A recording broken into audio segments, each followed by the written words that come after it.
നമസ്കാരം. മറ്റൊരു വീഡിയോയിലേക്ക് ഏവർക്കും സ്വാഗതം. ഏതൊരു വ്യക്തിയുടെയും ജീവിതത്തിൽ വിവാഹം എന്നത് വലിയ പ്രാധാന്യം അർഹിക്കുന്ന ഒരു കാര്യം തന്നെയാണ്. വിവാഹശേഷം ഭാര്യ ഭർത്താക്കന്മാർക്കിടയിലെ സ്നേഹവും പരസ്പര സഹകരണവും വർദ്ധിക്കുന്നു. എന്നാൽ പരസ്പരം പിന്തുണച്ചുകൊണ്ട് ഇരുവരും മുന്നോട്ട് പോകാത്ത പക്ഷം ജീവിതത്തിൽ പലവിധ പ്രശ്നങ്ങളും ഉടലെടുക്കുകയും ചെയ്യും.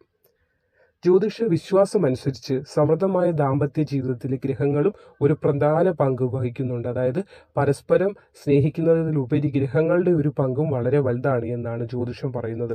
ചില രാശിക്കാർക്കിടയിൽ വിവാഹം നടക്കുകയാണെങ്കിൽ ഇത് ഇരുവരുടെയും സന്തോഷത്തിന് കാരണമാകും. പക്ഷേ അല്ലാത്തൊരു പക്ഷം ചില രാശിക്കാർ, അതായത് ചേരാൻ പാടില്ലാത്ത ചില രാശിക്കാർ, അതായത് ചില നക്ഷത്രക്കാർ ചേർന്ന് കഴിഞ്ഞാലോ ആ ജീവിതം വളരെ ദുരിതപൂർണവും ദുഃഖപൂർണവുമായി മാറുന്നുണ്ട്. ജ്യോതിഷപ്രകാരം ചില രാശിക്കാർ തമ്മിൽ ഒരിക്കലും വിവാഹത്തിന് ചേരില്ല എന്ന് തന്നെയാണ് ജ്യോതിഷം പറയുന്നത്. ജീവിതത്തിൽ അവർക്ക് നിരവധി പ്രശ്നങ്ങളും, അതായത് ഒരിക്കലും കോംപ്രമൈസ് ചെയ്ത് പോകാനോ അല്ലെങ്കിൽ അഡ്ജസ്റ്റ് ചെയ്ത് പോകാനോ പറ്റാത്ത രീതിയിലുള്ള വിഷമങ്ങളിലേക്കായിരിക്കും ചില രാശിക്കാർ, ചേരാൻ പാടില്ലാത്ത രാശിക്കാർ ചേർന്ന് കഴിഞ്ഞാൽ ഉണ്ടാകാൻ പോകുന്നത്. ഒരിക്കലും, അതായത് പല രീതിയിലും അഡ്ജസ്റ്റ് ചെയ്യാൻ നോക്കിയാൽ പോലും ഇവർക്ക് അഡ്ജസ്റ്റ് ചെയ്ത് മുന്നോട്ട് പോകാൻ സാധിക്കില്ല. ദിവസവും വഴക്കായിരിക്കും ജീവിതത്തിൽ ഉണ്ടാകുന്നത്. സാമ്പത്തികമായിട്ടും ഉയർച്ച ഉണ്ടാവില്ല, അതുപോലെ മാനസികമായിട്ട് പൊരുത്തമില്ലായ്മ, അങ്ങനെ പല വിഷയങ്ങളിലൂടെ ഉഴലുന്ന, അതായത് ചേരാൻ പാടില്ലാത്ത രാശിക്കാർ, ചേരാൻ പാടില്ലാത്ത നക്ഷത്രക്കാർ ചേരുമ്പോഴാണ് ഇങ്ങനെ കൂടുതൽ പ്രശ്നങ്ങൾ, അത് പരസ്പരം സ്നേഹമില്ലാതെ വരുന്നതും.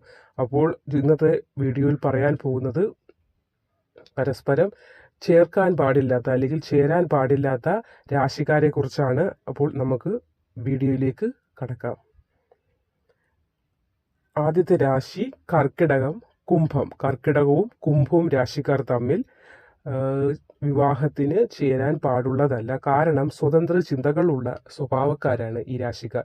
കർക്കിടകവും കുംഭവും തങ്ങളുടേതായ ചില ചിന്താഗതികളിൽ മാത്രം ഊന്നി നിൽക്കുന്ന, അതായത് തങ്ങളുടെ ചിന്തകളാണ് ശരിയെന്ന് അതിനെ മാത്രം ഡിപ്പെൻഡ് ചെയ്ത് അത് അങ്ങനെ നിൽക്കുന്ന ഒരു രാശിക്കാരാണ് കുംഭം, കർക്കിടകം. എന്നാൽ ഇതിന് വിപരീതമായുള്ള വൈകാരിക ബന്ധങ്ങൾക്ക് ഇവർ വളരെ പ്രാധാന്യം കൽപ്പിക്കുകയില്ല. തങ്ങളുടെ ശരികൾക്ക് വേണ്ടി മാത്രം നിലകൊള്ളുന്ന ഒരു സ്വഭാവം കർക്കിടകം, കുംഭം രാശിക്കാർക്കിടയിൽ കണ്ടുവരാറുണ്ട്.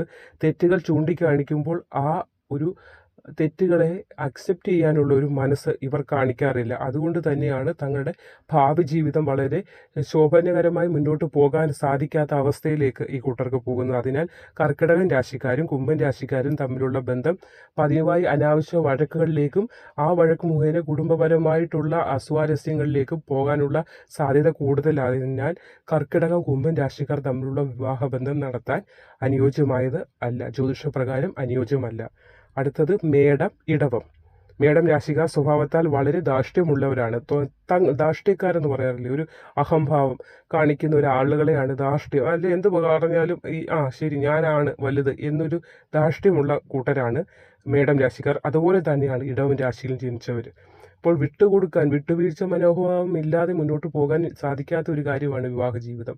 അതുകൊണ്ട് തന്നെ ഇവർ രണ്ടും ഒരുമിച്ച് ചേർന്നാൽ ഒരു ദുരന്തത്തിൽ തന്നെയായിരിക്കും ചിലപ്പോൾ ചെന്ന് അവസാനിക്കുന്നത്. ഏതു നേരവും പൊട്ടിത്തെറിക്കാവുന്ന ഒരു അഗ്നിപർവ്വതം പോലെയായിരിക്കും മേടം, ഇടവൻ രാശിക്കാർ ചേർന്ന്. ഒരു രീതിയിലുള്ള ഐക്യവും ഇവർക്കിടയിൽ ഉണ്ടാകുകയില്ല. അതുമാത്രമല്ല, ഇവർ എത്രത്തോളം ഒന്നിക്കാൻ, അതായത് നമ്മൾ അഡ്ജസ്റ്റ് ചെയ്യാമെന്ന് പറഞ്ഞ് ശ്രമിച്ചാൽ പോലും ഒരു പക്ഷേ എന്നല്ല, ഇവർക്ക് സാധ്യമാകില്ല. അത് 2 ദിവസം വീണ്ടും ഒന്ന് സ്നേഹത്താൽ പല മാറ്റങ്ങളും തങ്ങളുടെ ജീവിതത്തിൽ കൊണ്ടുവന്നാൽ പോലും വീണ്ടും പഴയ വഴിയിലേക്ക് അവർ പോകും. അത് അവരുടെ കുറ്റമല്ല. മേടം, ഇടവൻ രാശിക്കാർ വിവാഹബന്ധത്തിന് പാടുള്ളതല്ല. അത് തന്നെയാണ് പ്രശ്നം. ഇപ്പം ജ്യോതിഷപരമായി മേടം, ഇടവൻ രാശിക്കാർ തമ്മിലും വിവാഹത്തിന് ചേർക്കാൻ പറ്റുന്ന അല്ലാതെ എന്നാണ് വാസ്തവമായിട്ടുള്ള കാര്യം. അടുത്തത് ചിങ്ങം, വൃശ്ചികം. വളരെയധികം ആത്മവിശ്വാസവും ആകർഷകത്വവും നിറഞ്ഞ ഒരു രാശിചിഹ്നം ഉണ്ടെങ്കിൽ അത് ചിങ്ങം എന്ന് തന്നെ വേണം പറയാനായി. മാനസികമായി വളരെ ശക്തരായവരാണ് ചിങ്ങം രാശിക്കാർ. ചിങ്ങം രാശിക്കാർക്ക് മാനസികമായി എന്ത് കാര്യത്തെയും വളരെ ശക്തമായ രീതിയിൽ അതിൻ്റെ വശങ്ങൾ മനസ്സിലാക്കി പ്രതികരിക്കാനുള്ള ഒരു കഴിവും ചിങ്ങം രാശിക്കാർക്കുണ്ട്. അവർക്കെതിരായി നിൽക്കുന്ന ഒരു രാശിയാണ് വൃശ്ചികം രാശി. ചിങ്ങത്തിനെതിരായി നിൽക്കുന്ന വൃശ്ചികം രാശിയാണ്. ആരെങ്കിലും അഭിനന്ദിക്കുന്നത് ഇഷ്ടപ്പെടാത്ത ഒരു കൂടിയാണിവർ. എന്നാൽ ഇതിന് വിപരീതമായി ചിങ്ങൻ രാശിക്കാർ ആളുകളുടെ പ്രശംസ ആഗ്രഹിക്കുന്നവരാണ്. വൃശ്ചികൻ രാശിക്കാർക്ക് മറ്റുള്ളവർ തങ്ങളെ പ്രശംസിക്കുന്നത് വലിയ താല്പര്യം ഇല്ല എങ്കിൽ പോലും ചിങ്ങൻ രാശിക്കാർക്ക് തങ്ങൾ മറ്റുള്ളവരാൽ പ്രശംസിക്കപ്പെടണമെന്ന് ആഗ്രഹിക്കുന്ന കൂട്ടരാണ്. അതിനാൽ തന്നെ ചിങ്ങവും വൃശ്ചികവും തമ്മിൽ വിവാഹത്തിന് ചേർക്കാൻ പറ്റുന്ന രണ്ട് രാശികൾ അല്ല. അടുത്തതായി കന്നി, ധനു. കലാപരമായ ആളുകളാണ് കന്നിരാശിക്കാർ. കലാപരമായ ഒരുപാട് കഴിവുകളുള്ള കൂട്ടത്തിലാണ് കന്നിരാശിക്കാർ. അവർക്ക് അങ്ങേയറ്റം കരുതലും ദയയും പ്രകടിപ്പിക്കുന്ന ഒരു കൂട്ടരും കൂടിയാണ്. എന്നാൽ ധനുരാശിക്കാർ നേരെ വിപരീതമായി വളരെ അശ്രദ്ധ ഉള്ള ഒരു കൂട്ടത്തിലാണ്. അതായത് തങ്ങളുടെ കാര്യങ്ങളിൽ പോലും അവർ അശ്രദ്ധ കാണിക്കാറുണ്ട് എന്ന് തന്നെ വേണം പറയാൻ. അവർ എല്ലായ്പ്പോഴും മനസ്സിങ്ങനെ പല രീതിയിൽ ചിന്തിച്ചുകൊണ്ടിരിക്കുന്ന ഒരു കൂട്ടരുമാണ് ധനുരാശിക്കാർ. അത് തന്നെയാണ് കന്നിരാശിക്കാർ ഇവരിൽ നിന്ന് വെറുക്കുന്ന ഒരു കാര്യവും. അതായത് ചില സമയങ്ങളിൽ ധനുരാശിക്കാർ തങ്ങളുടേതായ ഒരു ലോകത്ത് എന്തൊക്കെയോ ചിന്തിച്ചിരിക്കുന്ന ഒരു സ്വഭാവം ഇവർ പ്രകടമാക്കാറുണ്ട്.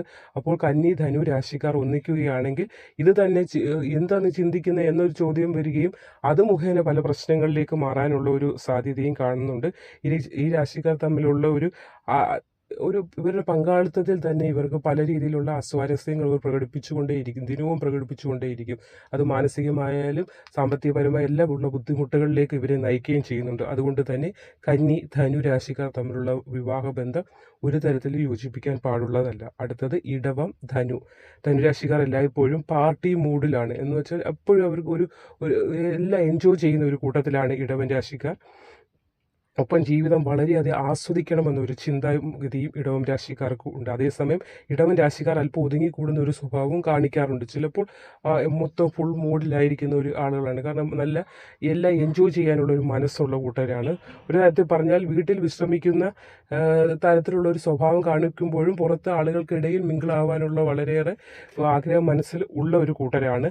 പക്ഷേ ഇതിന് വിപരീത സ്വഭാവമായിരിക്കും ധനുരാശിക്കാർ കാണിക്കുന്നത്. ഒരാൾക്ക് പുറത്തുപോയി ആളുകൾക്കൊപ്പം മിങ്കിൾ ചെയ്യണം ആഗ്രഹിക്കുമ്പോൾ മറുവശത്തുള്ള ആൾക്ക് വീട്ടിൽ ഒതുങ്ങിക്കൂടാനായി ആഗ്രഹം പ്രകടിപ്പിക്കുമ്പോൾ അത് തന്നെ പരസ്പരമുള്ള ഒരു ധാരണയില്ലായ്മയിലേക്ക് നയിക്കുകയും അതുവഴി പ്രശ്നങ്ങൾ ഉണ്ടാകുകയും ചെയ്യുന്നത് ഒരു വ്യക്തികളുടെയും കുറ്റമല്ല. ഈ രാശികൾ തമ്മിൽ പരസ്പരം ചേരാൻ പാടില്ലാത്തതിനാൽ ഉണ്ടാകുന്ന പ്രശ്നങ്ങളാണ്. അപ്പോൾ ഇടവം, ധനു രാശികൾ തമ്മിലും പരസ്പര വിവാഹത്തിന് ചേർക്കാൻ പറ്റുന്നതല്ല. അടുത്തത് മകരം, മിഥുനം. മകരം രാശിക്കാർ അവരുടെ സത്യസന്ധതയും വിശ്വസ്തത പ്രകടിപ്പിക്കുന്ന സ്വഭാവവും മറ്റുള്ളവരുടെ പ്രശംസ പെട്ടെന്ന് നേടിയെടുക്കുന്നവരാണ്. പരസ്പരം പ്രതികരിക്കുന്ന ഒരു പങ്കാളിയെ പ്രതീക്ഷിക്കുന്നവരാണ് ഈ കൂട്ടം. തങ്ങളെ പരസ്പരം കെയർ ചെയ്യാൻ പറ്റുന്ന ഒരു പങ്കാളിയായിരിക്കും ഇവർ വളരെയധികം പ്രതീക്ഷിക്കുന്നത്. അതുപോലെ തന്നെ പക്ഷേ മിഥുനം രാശിക്കാർ വളരെ പ്രയാസകരമായ ഒരു സ്വഭാവമാണ് ഇവരുടേത്. മകരം രാശിക്കാരുമായി മിഥുനം രാശിക്കാർക്ക് യാതൊരു രീതിയിലും ഒരുമിച്ച് പോകുവാനോ തങ്ങളുടേതായ ആശയങ്ങൾ പ്രകടിപ്പിക്കുവാനോ സാധ്യമാകാത്ത ഒരു അവസ്ഥയിലേക്ക് ഇവർ തമ്മിൽ വിവാഹബന്ധത്തിൽ ഏർപ്പെട്ട് കഴിഞ്ഞാൽ സംഭവിക്കുകയും അത് മുഖേന ജീവിതത്തിൽ പ്രശ്നങ്ങളും കലഹവും ഉണ്ടാവുകയും ചെയ്യുന്നതാണ്. അത് ആരുടെയും ഇത് പറയുന്നത് ഓരോ വ്യക്തികളെ കുറ്റം പറയുകയല്ല. ചില നക്ഷത്രക്കാർ ചേർന്ന് കഴിഞ്ഞാൽ, അത് ചേരാൻ പാടില്ലാത്ത ചില നക്ഷത്രങ്ങൾ ചേർന്ന് കഴിഞ്ഞാൽ അത് ഭാവിയിൽ വളരെയേറെ വിഷയങ്ങളിലേക്കും ദുഃഖങ്ങളിലേക്കും കാരണമാകും. അത് എടുത്തുചാടി ഒരു തീരുമാനം എടുത്തു കഴിഞ്ഞിട്ട് പിന്നെ ദുഃഖിക്കുന്നതിലും ഭേദം ഇങ്ങനെയുള്ള കാര്യങ്ങളൊന്ന് തിരിച്ചറിഞ്ഞതിന് ശേഷം വിവാഹബന്ധങ്ങളിലേക്ക് കടക്കുകയും അതുവഴി സന്തോഷത്തോടെ ജീവിക്കുകയും ആണെന്ന് അത് ചിന്തിക്കുക. ചില കഷ്ടകാല സമയങ്ങളിൽ നമുക്കത് ചിന്തിക്കാനുള്ള ഒരു ബുദ്ധി ചില സമയങ്ങൾ ഉണ്ടാകാതെ വരും. ചിലത് അനുഭവിക്കാനുള്ള ഒരു തലയിലെഴുത്തുണ്ടെങ്കിൽ അത് അനുഭവിക്കുകയും ചെയ്തേ പറ്റത്തുള്ളൂ. അപ്പോൾ ഇന്നത്തെ വീഡിയോയിൽ പറഞ്ഞത് ഇന്ന രണ്ട് രാശിക്കാർ തമ്മിൽ ചേർന്നാൽ വിവാഹത്തിന് യോജിക്കാൻ പറ്റില്ല അല്ലെങ്കിൽ യോജിപ്പിക്കാൻ പാടില്ല എന്നതാണ്. വീഡിയോ ഇഷ്ടമായെന്ന് കരുതുന്നു. വീഡിയോ ഇഷ്ടമായെങ്കിൽ ചാനലൊന്ന് സബ്സ്ക്രൈബ് ചെയ്യുക, വീഡിയോയ്ക്കൊന്ന് ലൈക്ക് ചെയ്യുക. നമസ്കാരം.